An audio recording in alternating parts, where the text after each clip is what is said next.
Hello students, आज जो अपन topic ले रहे हैं वो रिटायरमेंट का कैपिटल एडजस्टमेंट नंबर 1 है। ये इसको पहचानते कैसे हैं, तो सबसे पहले इसमें क्या लिखा हुआ आएगा वो अपन देखें।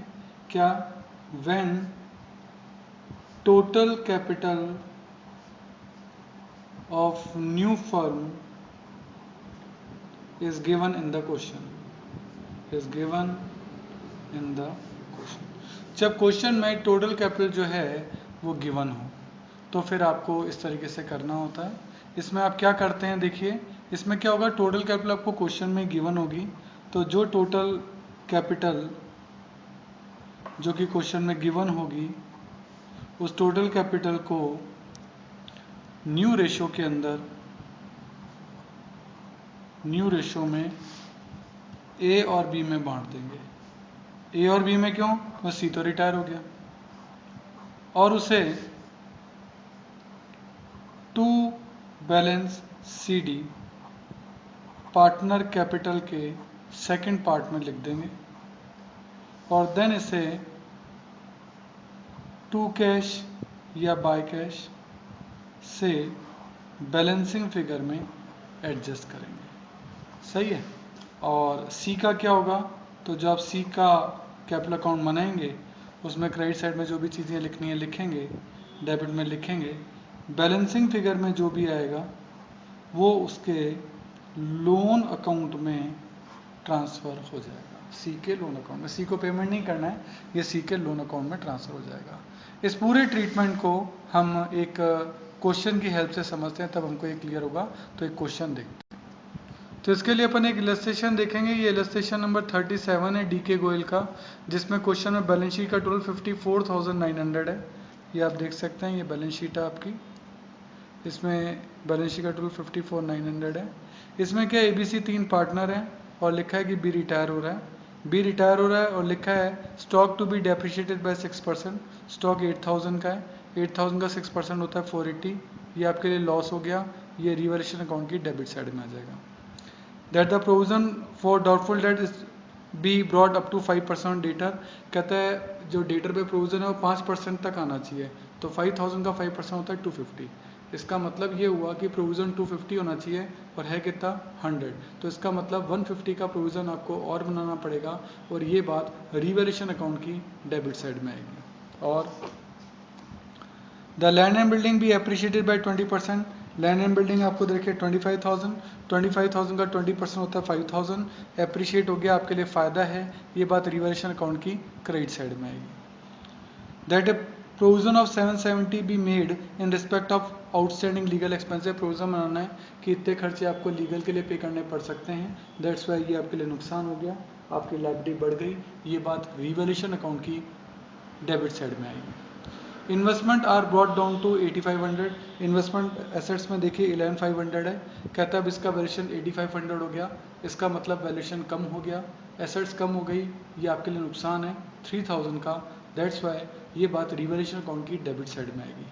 इसके अलावा ट्रीटमेंट दिए गुडविल का और कैपिटल का, that the entire capital of the firm fix है 28,000 की, नई फर्म की कैपिटल होगी, एंड ANC न्यू रेशियो में होगी, और अगर कोई कैश कम पड़ता है तो actual cash to be brought in या तो लाया जाएगा और पेड ऑफ या पे कर दिया जाएगा, जैसा भी केस हो। तो कुल मिला के रिवैल्यूएशन तो बन जाएगा। अब इसका पार्टनर कैपिटल अकाउंट अपन बनाते हैं। तो देखिए अब अपन इसका कैपिटल अकाउंट बना रहे हैं। ABC 3 पार्टनर है और उसमें B जो है वो रिटायर हो रहा है, उससे मैंने टिक लगा लिया। सबसे पहले नॉर्मल क्वेश्चन की तरीके से इसको चलना है। सबसे पहले कैपिटल अकाउंट का balance by balance BD। Liabilities में देखिए कैपिटल कितनी कितनी दे रखी है, 18,000 A की, 13,500 B की और 9,000 C की, ये कैपिटल्स आपको दे रखी है। अभी आपने रिवैल्यूएशन प्रिपेयर किया था, रिवैल्यूएशन से प्रॉफिट निकला, वो रिवैल्यूएशन का प्रॉफिट भी ओल्ड रेशो में आपका बढ़ जाएगा, और ओल्ड रेशो क्वेश्चन में आपको गिवन था। क्वेश्चन की वेरी फर्स्ट लाइन में आपको लिखा था, देखिए कहता है the balance sheet of ABC who were sharing profit in the proportion of their capital. Capital के रेशो में है, तो कैपिटल के रेशो में आप देखेंगे तो ये रेशो आपका आ रहा है 4,500 से ये 4 बार, ये 3 बार, ये 2 बार, 4:3:2 का रेशो जो है वो कैपिटल का हो गया, उस रेशो में इन्होंने बांटा है। तो रिवैल्यूएशन का जो भी प्रॉफिट है वो 4:3:2 में बढ़ जाएगा, और रिवर्सल का प्रॉफिट आपका 432 में बढ़ेगा, तो ये आंसर आएगा 1600, 1200 एंड 800। कुल मिला के 3400 का प्रॉफिट है वो आपका, 3600 का वो आपका डिस्ट्रीब्यूट हो गया। उसके बाद लाइबिलिटी साइड में इन्वेस्टमेंट फ्लक्चुएशन पर रिजर्व देखा है 7500, उसमें से 3000 का नुकसान तो आपको इन्वेस्टमेंट पे हो गया, बाकी के 4500 जो हैं वो फ्री हैं। वो 4500 आप इन्वेस्टमेंट फ्लक्चुएशन फंड में बांट सकते हैं, वो पार्टनर कैपिटल में बढ़ जाएगा, और वही ओल्ड रेशो में 2000, 1500 एंड 1000। तो ध्यान देना, यहाँ इन्वेस्टमेंट फ्लक्चुएशन फंड ने पहले नुकसान लिया इन्वेस्टमेंट का, इसका मतलब इन्वेस्टमेंट जो है वो रिवैल्यूएशन अकाउंट में नहीं आएंगे, और वो नुकसान हमने इन्वेस्टमेंट फ्लक्चुएशन फंड से पूरा कर लिया। इन्वेस्टमेंट फ्लक्चुएशन फंड में 7500 थे, इन्वेस्टमेंट पे हुआ 3000 का नुकसान इसमें से पूरा किया, बाकी 4500 फ्री हैं, उसको ओल्ड रेशियो के अंदर डिस्ट्रीब्यूट कर लिया। अब देखिए गुडविल मिलेगी किसको, बी को, बी रिटायरिंग पार्टनर है। पॉइंट नंबर 6 में लिखा है कि जो टोटल गुडविल है वो है आपकी 10,800। इसमें बी रिटायर हुआ है तो बी का शेयर जो है वो 3/9 है, तो 10,800 का 3/9, तो इस गुडविल के अंदर इनको शेयर मिलेगा, और ये शेयर आपका होता है 3600।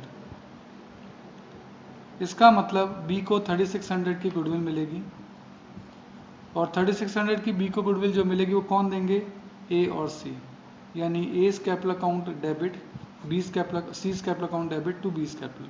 बी को गुडविल मिल गई 3600, कौन दे रहे हैं, ए और सी। कौन से रेशो में, गेनिंग रेशो में, और गेनिंग रेशो जो है वो आपको यहाँ निकालना पड़ेगा। गेनिंग रेशो का फॉर्मूला होता है new ratio minus old ratio, उससे आप निकालेंगे तो ये निकलेगा 13:11।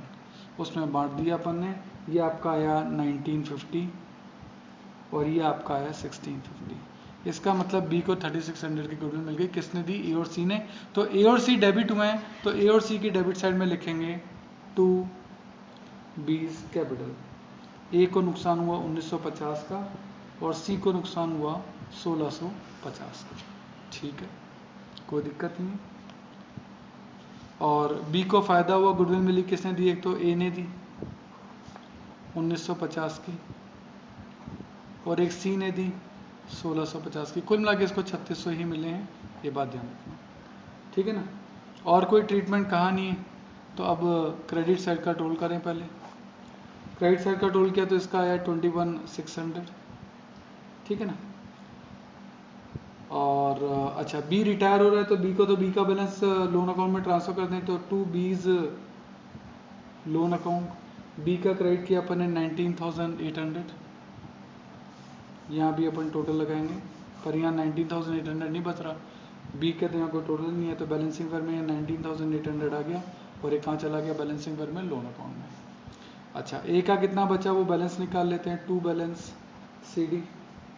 ए का कैपिटल का बैलेंस आ रहा है 19,650 और सी का आ रहा है 9,150, सही है। ये बैलेंस से निकल गया, ये बैलेंस सी डी है, फर्स्ट पार्ट का बना है। तो फर्स्ट पार्ट में ओल्ड बैलेंस आ गया, रिवर्शन का प्रॉफिट ओल्ड रेशियो में बढ़ गया, इन्वेस्टमेंट फ्लक्चुएशन फंड का जो फ्री पार्ट था वो बढ़ गया, गुडविल बी को मिल गई, ए और सी के लिए नुकसान हो गया, बी का बैलेंस बी के लोन में ट्रांसफर हो गया, और ए और सी का बैलेंस निकल गया। ये जो बैलेंस सी डी है इसे सेकंड पार्ट में ले आइए, ये आ जाएगा बाय बैलेंस बी डी 19,650 और 9,150, ये बैलेंस अपन ने निकाल लिया, ठीक है। ये अपन सेकंड पार्ट पे आ गए कैपिटल अकाउंट के, सही है। अब हमें कैपिटल एडजस्टमेंट करना है। अपना कैपिटल एडजस्टमेंट अपन को पता है कि टोटल कैपिटल क्वेश्चन में जो भी गिवन है उसको बांटो। तो पॉइंट नंबर 7 में देखिए, that the entire capital of the firm as newly constituted be fixed at 28,000। तो टोटल कैपिटल आपको दे रखी है, वो दे रखी है 28,000, उसे न्यू रेशियो में बांटना है, लिखा है ए और सी के बीच में जो 5:3 का रेशियो है, तो उसको 5:3 में बांटना है। तो 28,000 को 5:3 में अपन बांटेंगे तो ये आएगा 17,500 और 10,500। ये टोटल कैपिटल को अपन ने न्यू रेशियो में बांट दिया, और इसे अब पार्टनर कैपिटल के सेकंड पार्ट में टू बैलेंस सीडी में लिख दें, यानी ये तो फर्स्ट पार्ट था, ये सेकंड पार्ट है, सेकंड पार्ट में लिख दो टू बैलेंस CD 17,500 एंड 10,500। तो इस तरीके से कैपिटल अकाउंट की शेप अब कुछ ऐसी दिखने लग गई है कि कैपिटल में बैलेंस है 19,650 का, लेकिन होना चाहिए 17,500 का। दैट्स वाई ए जो है अपनी कैपिटल से कुछ पैसा टू बैंक करके विड्रॉन कर देगा 2150। इससे दोनों साइड का टोटल कितना हो गया 19,650 हो गया। बी में तो बैलेंस कुछ नहीं है। ए का बैलेंस, सी का बैलेंस 9150 है, होना चाहिए 10,500। इसका मतलब इसको कुछ पैसा लाना पड़ेगा, तो ये बाय बैंक करके पैसा लाएगा। यहाँ का टोटल 10,500 है, तो यहाँ का भी 10,500 होना चाहिए। तो 1,350 रुपये कम पड़ रहे हैं, तो बैलेंसिंग फिगर में ये सी 1,350 रुपये लेकर आएगा। इस तरीके से अब इनकी कैपिटल जो है वो 17,500 और 10,500 हो चुकी है, जो कि न्यू रेशियो के अंदर है। पैसा कम या ज़्यादा पड़ा तो ए और सी ला रहे हैं या ले जा रहे हैं, और बी को जो बी का बैलेंस है उसको अपन ने लोन अकाउंट में ट्रांसफ़र कर दिया। इस तरीके से ये कैपिटल एडजस्टमेंट आपका जो है वो कंडक्ट किया जाएगा। ओके, तो इस तरीके के क्वेश्चन आप और करें, 2-3 क्वेश्चन लिख के करेंगे तो आपको सारे स्टेप्स याद हो जाएंगे। Okay, thank you.